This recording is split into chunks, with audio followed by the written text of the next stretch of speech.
I picked up another $1,000 in $1 bills in hopes of finding a fancy serial number, a cool star note, or a printing error.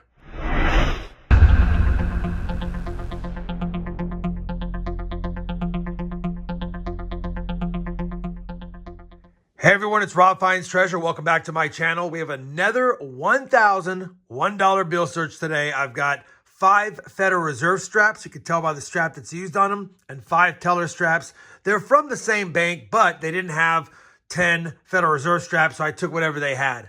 Now, as many of you know, I've done a lot of these currency searches before. We're, of course, looking for star notes, and it'd be nice if they're rare ones. We're going to be looking for a lot of the different cool serial numbers you can find, which makes the bill worth more than face value. And then, of course, any printing errors if we're so lucky. Now, if you'd like links to all of the information about bills, I have those links down below in the video description. Feel free to check that out so you can educate yourself on what we're looking for. Now, of course, as I go through the bills, if I find something that is a cool serial number or at least is a close call, I'll take a second to go ahead and share my thoughts with you on those bills. Now, because it's 10 straps and to save time, I will be hunting every strap off camera. And after I finish hunting the strap, I'll go ahead and share the finds from that strap with you, and we'll stack all the good notes to the side. And of course, if we have any star notes at the end, we'll do a star note lookup using the site down below to see if it's valuable or more rare. All right, now that we've set the table, let me go ahead and start hunting the bills. As a matter of fact, let me go through the teller strap ones first, because I have found that the teller straps, if we have a savvy teller, they've already picked through them. So I'd rather get these done first to see if we get any lucky scores. And then after we finish the 5 teller straps, we'll go through the Federal Reserve straps. These come straight from the Federal Reserve, and the employees there don't go searching through the bills for better notes. They only discard the older or more damaged ones. I'll be back after my first find or after the first strap wrap up. Well, we finished that first strap. We did find a star note, and it is a 2013 B series. Unfortunately, starting with a 1 instead of a 0, it's outside of the duplicated star note range for that year. And if you want more information about duplicated star notes, I do have that down below as well. We're going to keep that one. It is a star note nonetheless. We almost had a radar. That 3 needed to be a 0. 67000076. It would have bounced back and forth, but it's a common note. Looks kind of fancy, but it's not. We almost had a quad double. That's 2 pairs of 4 numbers. If that one would have been a 5, it would have been 55, 55, 44, 44. It's not a quad double, not worth anything extra. Quad doubles are about $25 to $50 in a $1 bill denomination. And then finally, we have a trinary. Some collectors pay more for trinaries, but typically, I've covered this before, trinary is 3 numbers in the serial number. This one is 4 zeros and 7s. If the order was a lot more fancier, it would be worth something, but with writing on it, creases, and not in good shape, definitely worth nothing. And like I said, I don't hold on to trinaries unless the serial number looks somewhat fancy, and that one doesn't. 1 strap down, only 1 find, 3 close calls. Let's move on to strap 2 next. We finished strap number 2, and I think we have 3 keeper notes and a couple of close calls. We got another star note, this time from 2017, and it's almost like a birthday note, 1993, July 1st. I mean, it really isn't, but it's still a cool star note. We did get a birthday note. It's not in the best order, but it has all of the elements of a birthday note, 1958, March 18th. So we'll keep that one. And then we got a double date note. These aren't really anything fancy at all, but some people, to the right collectors, might pay more. This one's in terrible shape, but we got 1985 and 1991. Could be a couple's birthdays, and maybe it's collectible to somebody. We'll hold on to it for a little bit. We have a 1995 note, and you do want to check your 1988 A's, your 93s, and your 95s for what's known as a web note. I have information about web notes down below. I went ahead and checked the printing plate number. It would be next to In God We Trust instead of on the bottom, and it has a printing plate number here, which wouldn't be there. So we know it's not a web note, not cool at all. We'll send it back. And then this is another trinary, almost a binary note with only 2 numbers, but that 9 messed it up. Anyway, it looks kind of fancy, but it's not. 3 keepers. I'll put them to the side, and we'll now move on to strap number 3. Strap number 3 gave us the world's worst looking star note, but we'll keep it to see if it's rare anyway.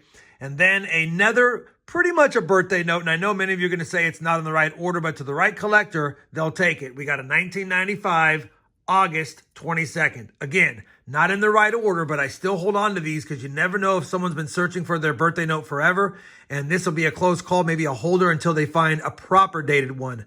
Either way, we'll hold on to it. Looks like we have 3 birthday type notes and 3 star notes so far. Not bad through the first 3 straps, but really no fancy serial numbers just yet. All right, strap number 4 coming up. We had no finds in strap number 4, so we're going to go ahead and move on to strap number 5 now.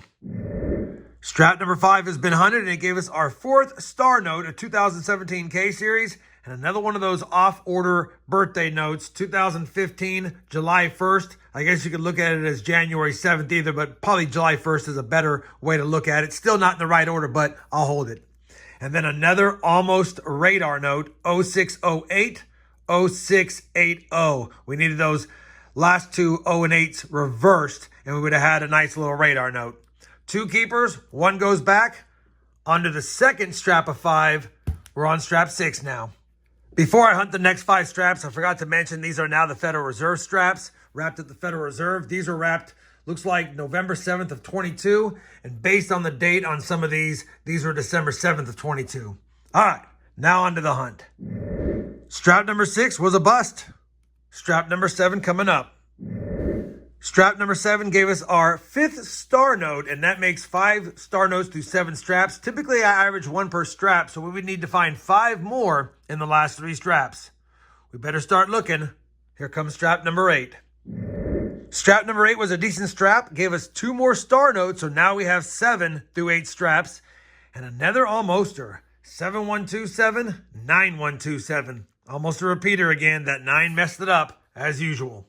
Let's move on to strap number 9 now and see if we got another star note or 2 to get us closer to 10. Well, strap number 9 didn't give us any star notes, so we still need 3 more in that last strap now, but it gave us a close call to a really nice bill. Take a look at this. 58, 58, 58, 57. Had that 7 on the end been an 8, we would have had what is known as a super repeater, and that is when the first 2 digits are repeated throughout the serial number. Man, that's a close call. Super repeaters are between $100 and $300 in value, and even in this condition, it would have been a $50 to $100 bill.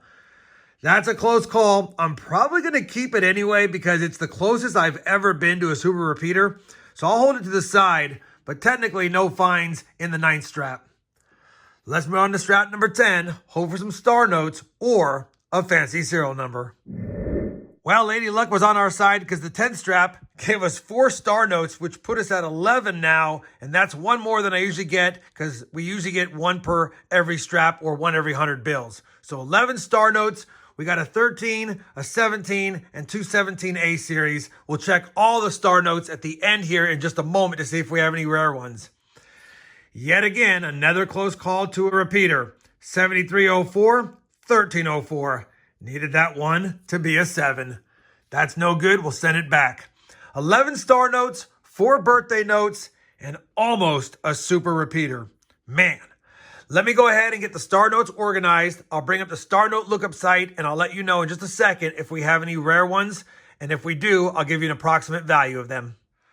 All right, I've plugged in all the star notes. We had 5 from 2013, 3 from 2017, and 3 from 2017 A series. None of my notes, unfortunately, were rare as far as the total print run or the total amount printed. So bills like this that are not rare, that are pretty common as far as star notes are concerned, you get about 2 to 3 times face. So on these 11 bills, we have about $22 to $33 in resale value if we were to sell them. I forgot to make mention that we almost had a great star note, 1405, 1403. That would have been nice to have a repeating star note in the serial number. That would have put the value a lot higher up because repeaters go for between $25 and $50 anyway, and you can double it with a star note. Another close call, but no cigar. Either way, that was a fun 10 straps. We got above what I expected in star notes. We did add 4 close birthday notes to my birthday note collection, and again, almost an awesome note. Hopefully you guys enjoyed this bill search. I know we didn't have a lot of fancy serial numbers, but you got to go through bills if you're going to find some fancy ones. If you did enjoy it, I'd appreciate that thumbs up. And as always, everyone, happy hunting and thanks for watching.